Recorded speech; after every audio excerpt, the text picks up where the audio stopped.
और विदर्भ का जो किसान है आज भारत के अंदर सबसे ज्यादा मर रहा है, आत्महत्या कर रहा है।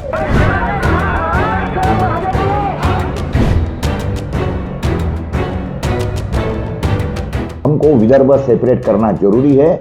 ऐसा है कि अगर कोई न्याय कहाँ मिलता नहीं है तो लोग हाथ में फिर कोई लठ और बंदूक उठा लेंगे। हमारे को कहा गया था कि विदर्भ को तो सेपरेट स्टेट करना ही चाहिए, देना चाहिए। अन्याय की परिसीमा जब हो जाती है ना तब लोग कुछ हो जाते हैं, वाद बढ़ रहा है। आपको पता है नक्सलवाद का मतलब क्या है?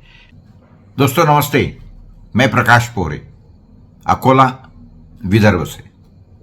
मूल स्टेट है अभी फिलहाल में महाराष्ट्र।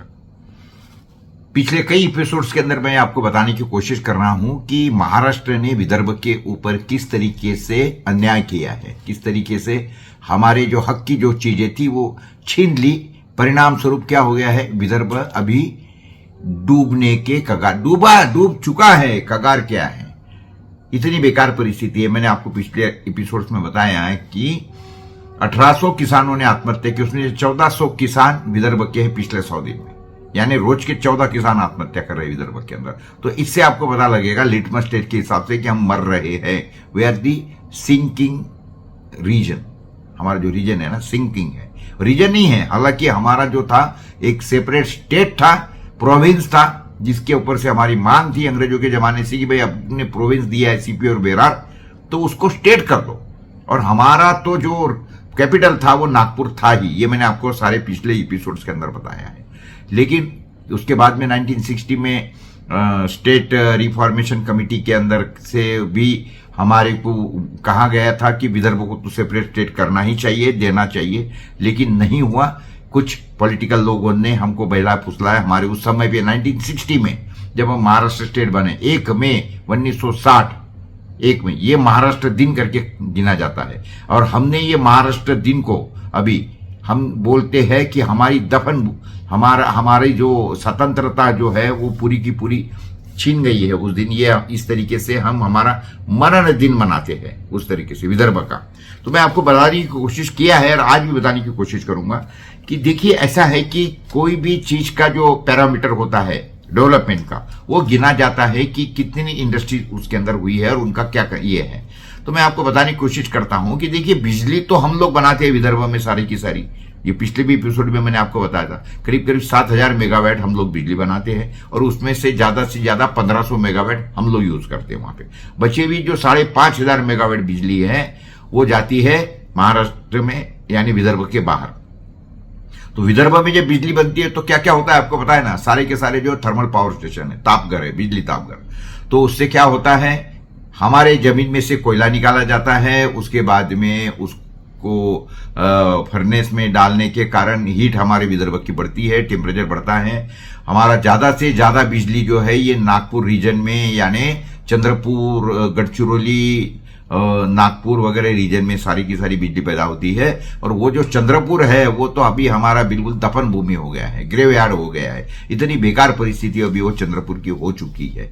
तो ये बिजली जाती है पूरे के पूरे महाराष्ट्र के अंदर और उसके ऊपर हमको कुछ पैसा नहीं मिल रहा है। लेकिन उसकी जो गर्मी है वो हमारे पिछवाड़े को पूरी गर्म करती है, प्लस उसकी जो राखट निकलती है वो हमारे यहाँ पोल्यूशन फैलाती है और हमारे यहाँ पे कैंसर के बीमार जो है भयंकर बढ़ते गए हैं। उसके बाद में ये जो बिजली है ये देखिए, ये 11.46% हमारे विदर्भ के जो इंडस्ट्रीज है उसके अंदर यूज होती है। और उसके बाद में ये पुणे और नासिक रीजन के अंदर ये 26% यूज होती है, 26%, यानी करीब करीब विदर्भ से 2.5 गुना ज्यादा बिजली वहां यूज होती है। तो जब बिजली यूज हो रही है तो इंडस्ट्री वहां ज्यादा है, तो ये बात बिल्कुल तय है और ये बिल्कुल क्लियर हो रहा है। तो अभी देखिए मैं और आपको एक कुछ चौंकाने वाले तथ्य बताने की कोशिश करता हूं इसके अंदर से। देखिए हम क्यों मांग रहे हैं, मैं अभी समाप्त करता हूं सारी चीजों को।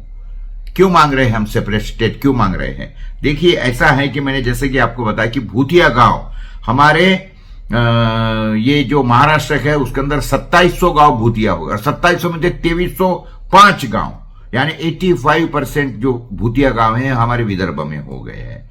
और उसके बाद में उधर जो है वो सिर्फ 5% है हमारे जो ये नासिक रीजन जो है उसके अंदर, यानी पूना रीजन जो हो रहा है। उसके बाद में जो इरिगेशन के जो ये है वो हमारे तरफ है 101 प्रकल्प और उधर है 202, यानी एग्जैक्टली दोगुने। और हमारे प्रकल्प तो सिर्फ बन गए हैं लेकिन पानी नहीं जा रहा है किसानों के खेती के तहत। जो कारखाने की बात कर रहा हूं मैं आपको, इंडस्ट्री जो बोल रहा हूं, तो कारखाने जो है हमारे विदर्भ के अंदर वो है 2600 और उधर है 15,500। 2,600 वर्सेस 15,500 इंडस्ट्री उधर लग गई है। उसके बाद में हमारे तरफ जो उसके अंदर काम करने वाले वर्कर्स है वो है करीब 2.5 लाख। हमारे तरफ है 2.5 लाख, तो उधर है 10 लाख के भी ऊपर, 10 लाख के भी ऊपर, 4 गुना हमारे से। और उसके बाद में जो एग्रीकल्चरल पंप, जो पंप होते हैं, इरिगेशन पंप होते हैं, वो हमारे तरफ है 7 लाख। वो भी छोटे बड़े हैं, हमारे 3 हॉर्स पावर और 5 हॉर्स पावर के ऊपर हमारे पंप नहीं। और उधर के जो पंप है वो है 23.5 लाख, 23.5 लाख, और वो भी बड़े बड़े पंप है। एक बात समझिए, हमारे तरफ तो 3 और 5 हॉर्स पावर के, उधर तो 10 horse power, 15 horse power, 20 horse power, 50 horse power, क्योंकि लिफ्ट इरिगेशन भी बहुत ज्यादा स्कीम है वहां पे। और बिजली के बारे में तो बोला ही है मैंने आपको, इंडस्ट्रियल बिजली के बारे में। अभी मैं एग्रीकल्चर बिजली के बारे में बोलता हूं। जो बिजली पूरे महाराष्ट्र में कंज्यूम होती है उसके 13.24% हम लोग विदर्भ में यूज करते हैं। और सिर्फ वो उधर के 2 रीजन जो है नासिक और पूना रीजन, उसके अंदर 45% यूज होती है। 45%, हम 13%, वो 45%। उसके बाद में हमारा जो अभी देखिए जिसके अंदर से लिटमस टेस्ट होती है, मैं आपको बताता हूं, जो हमारा पर हेड इनकम है, पर हेड इनकम है, वो हमारा 1,24,000 रुपए सालाना। हमारा 1,24,000, उनका है 1,70,000। तो इसके ऊपर से आपको हमारी जो दुर्गति हो रही है ये पता लग रही है। और इसी के कारण हम अभी ठान के बैठे हैं कि ये महाराष्ट्र हमें कोई न्याय देने वाला नहीं है। तो इसीलिए महाराष्ट्र वालों को हम बोलते हैं भैया जान बख्शो।